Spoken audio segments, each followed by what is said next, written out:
The views and opinions of any of the guests of After Hours AM are not necessarily the views and opinions of After Hours AM, its hosts, its staff, or any of its affiliates. Welcome to the After Hours program.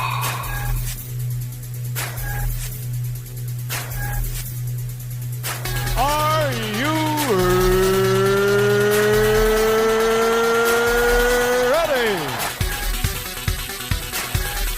It's alive! It's alive! It's alive! Now broadcasting live from the After Hours AM studio, Joel Sturgis and Eric Olson. Hey, I'm your host, Joel Sturgis, right along with me. Eric Olson. And the beautiful and talented Dr. Clarissa Cole is with us tonight, of course. And now we're actually going to pop the cork on this. We did talk about the first killer, the first case that was chosen, and that was Mr. Michael Myers, of course, of Hattonfield, Illinois. And he comes to us weighing in a grand total of 260 pounds, standing at 6'4", and nothing but fury and muscle. Okay, and now I made it sound like we're in for a prize fight. Give us the rundown of Michael. I mean, what's his childhood like? I mean, what brought him to this point? Well, all I know is that he was born into, looks like just kind of a regular middle-class family in a suburb in Illinois. He had one older sister named Judith, who was 11 years older than him, and eventually one younger sister named Lori. So, middle child. His upbringing seemed like it was pretty quiet in kind of a, normal sort of suburb, but the weird part, I think, about Michael Myers' story is that he stopped communicating verbally. He was mute. They describe him as being mute for about 6 months before his first crime happened when he was 6 years old, right? And this is something in psychology that we call selective mutism. Really? So he was born October 19th, 1957, and he didn't kill until what year was his first murder? October of 1963. So he was mute, like you were saying, 6 months before he did his first crime. How old would that have made him? He must not have been very old. He was 6 years old. Jeez, he's already wielding a knife? Yeah. Who did he kill? He killed his older sister, Judith. At 11 years old, you would have thought she would have been able to fight off a toddler. No. She was like 17. Oh, 17, she was rather. 17. She was 17. Wow, you would have thought that it would have been a no-brainer, just kind of paste the kid to the wall and be done with it. You'd think so, but I think she was kind of, she was unaware. And so what happened, I guess, was that on Halloween, he went to his school's, he had a costume competition sort of thing. He was a clown because, why not? And he went trick-or-treating with his friends, came to his own house where Judith was supposed to be babysitting. Okay. The younger sister, Lori, who was only 2, all right? Yeah. So, or around there. Lori's very young. And instead, Judith had her boyfriend over. So when young Mike... he got upset. It made Michael very angry. And especially if they were up to no good, if you know what I'm saying. It looks like they were up to no good. Yeah. So this made him really sort of lose it. And once the boyfriend left, Michael was, kind of simmering and raging, came back home, and his sister was sort of unaware, I think, of his presence. He put that clown mask back on, got a butcher knife from the kitchen, went upstairs, and stabbed her. Wow, at 6 years old he did this. Yes. Wow, that's really quite amazing that he'd have the upper body strength to penetrate the skin at 6 years old. That's a very good point. See, that's what's good about fictional killers. It's like I don't see it happening, but you never know. I'm just saying at 6 years old, the arm just is not a very strong thing yet, but so okay, he finds the girl doing the hanky-panky, kills her off. Does he ever kill the boyfriend, or does he get away? Or is this after they've done the deed, then he kills her? This is after. Okay, so he never actually gets the boyfriend either. Okay, I tell you. Well, Mom and Dad were out, but the point of, weird point here is Mom and Dad, I guess, were out seeing Psycho, the movie, which had been released that year. Yes, also known as the Myers Family Tree. Grandpa Myers killing people in the shower. No, I'm kidding. And so they come home to find him, essentially holding a bloody knife after killing his sister, and he ends up going to a mental hospital. How long does he spend in this mental hospital? 15 years. So, after a decade and a half, he escapes at 21 years old. So he's out of there, man. How did he escape, though? I mean, mental hospitals are generally pretty locked down. There must have been something that, gave him opportunity, if you know of it, afforded him opportunity to escape. Did he kill anyone on the way out of the mental hospital? I think he did, didn't he? Wasn't it like a transport somewhere? Yeah, well, it depends on which version we're talking about. We're talking about John Carpenter or we're talking about Rob Zombie? John Carpenter. Okay, because they were totally different stories in a lot of ways. Mm-hmm. He did kill, I want to say yes, like a transport person or what have you, to get away. And, of course, Dr. Loomis is hot on his trail after this happens, but that's down the road a little bit. So, okay, Michael's on the run. He gets out of the insane asylum. Does he lay low or does he start killing? Well, we should also mention, by the way, that this escape occurred on the day before Halloween. So the original murder was on a Halloween 15 years before, and this is what in psychology would be known as an anniversary effect. Is there a lot of anniversary killings in psychology? It's not necessarily anniversary killings, and this is going to be morbid, but there are a lot of anniversary suicides. Yeah. You're right. A lot of people die. Christmas is a big one. That people exactly. Whenever they've had sort of a loss, holidays are big time. I used to be the suicide prevention coordinator at San Quentin, and holidays were always big times for suicide, and the other was the anniversary of the person's crime. So whenever we were watching somebody for suicide, we wanted to know when their crime occurred and start watching them at a few weeks before then. Yeah, because then they'd either feel, I suppose, they'd have remorse or what have you, and have a hard time living themselves with that date looming.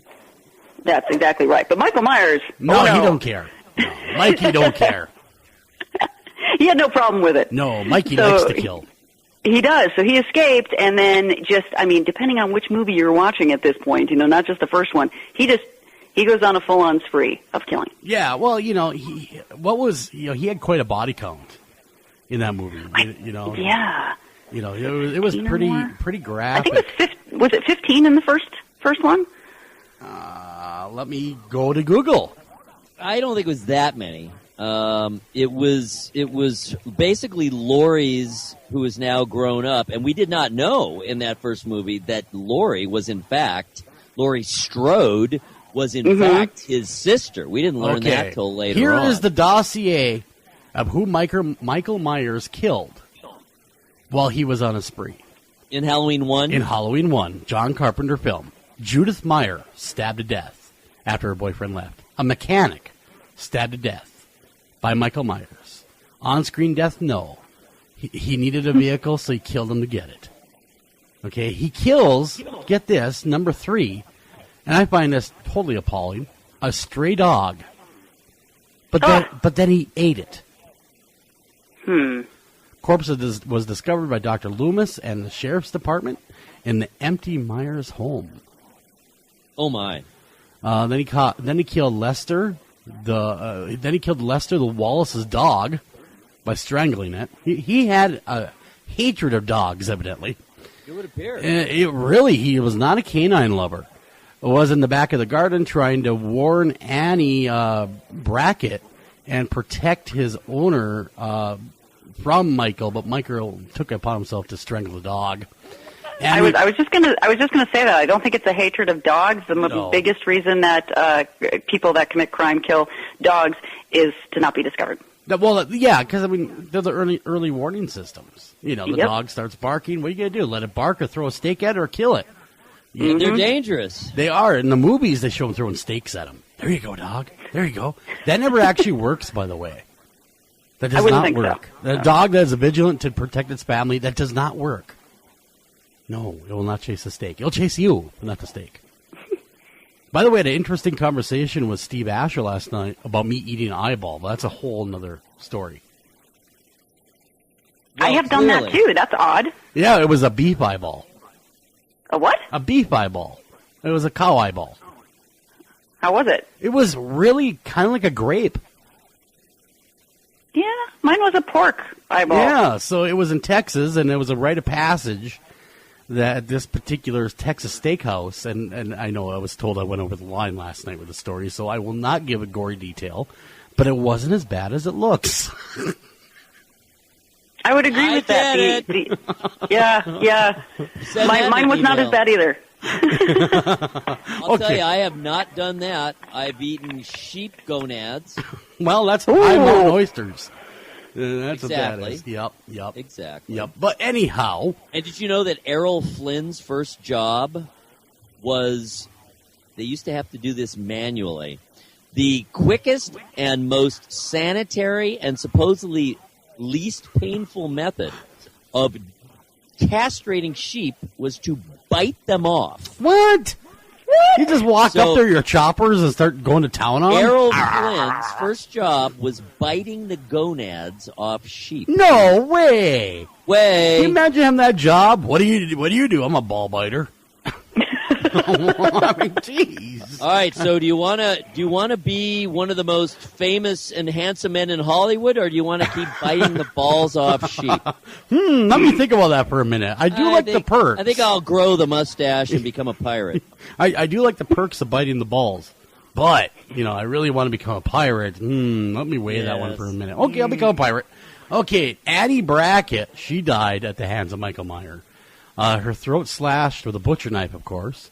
She was in the car about to pick up Paul, and I'm just running down his victims so we can kind of ascertain how many. Now, victims in the original Halloween, they only have 7 listed as victims. Okay.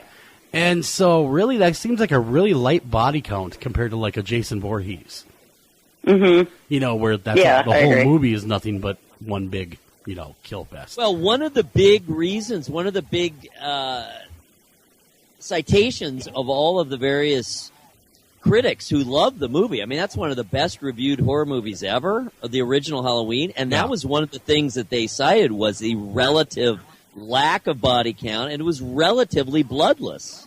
Well, relatively for the time, yeah, absolutely. The Rob Zombie's version, of course, was a much different tale. Much darker Michael Myers, if it could get any darker, in my opinion. And more explicit. Way more explicit. Went over the top in some ways. But Michael Meyer, okay, now we ascertained he killed 7 people in his first rampage, because there was 2 rampages before he was really dealt with. But the first one, he killed 7. Now, when they were after Michael and they were stalking him, what tactics were used to get him? I mean, how'd they lure him out in the open? Well, the doctor was kind of hunting him down, correct? Dr. Loomis? Yes, Dr. Loomis. Yes, I am less familiar with that. I'm trying to remember. I have not seen the movie in a while, so I might need some help on this one. Okay, well, Dr. Loomis basically comes up and he says, Michael was my patient. I love that boy. I don't think he ever said he loved him, but he did have a deep, deep fondness for him. I will find you, Michael. I will find you. And so he set out to find him, and he ended up going to Hattonfield, Illinois, which is a small town America, middle America, where you would not think a psychopathic killer would be. Oh, because he knew he would return there, right? Yes. Yeah. He should have thought that right away. He will be going to Hattonfield. In fact, he says that in one of the lines. Where do you think he's going, Doctor? Hattonfield. Oh, okay. Sounds good to me. And that was about it. So Dr. Loomis, a frail old man at this point, shows up to chase down the psychopathic killer that stands about 6'5" and probably about 280 pounds. And the only thing he has is a snub-nosed .38 revolver. And that's it. And running around and not really catching Michael. And a lot of points, I don't think you really want to catch Michael. I think it was more, they give me a paycheck. I suppose I should act like I'm chasing him. I'll pretend. Well, even in that very first one where he was more human than he became later, he still went flying off that balcony, remember? He did. And landed, at least 2 stories below, and he was gone after the fact. All right, so having described his rampage, and of course his number one target turns out to be his younger sister, his baby sister, Lori, now known as Strode, but who is in fact Lori Myers. And so what I'm really interested in hearing, since we only have actually 11 more minutes in this half hour, what is your analysis, Clarissa? Well, I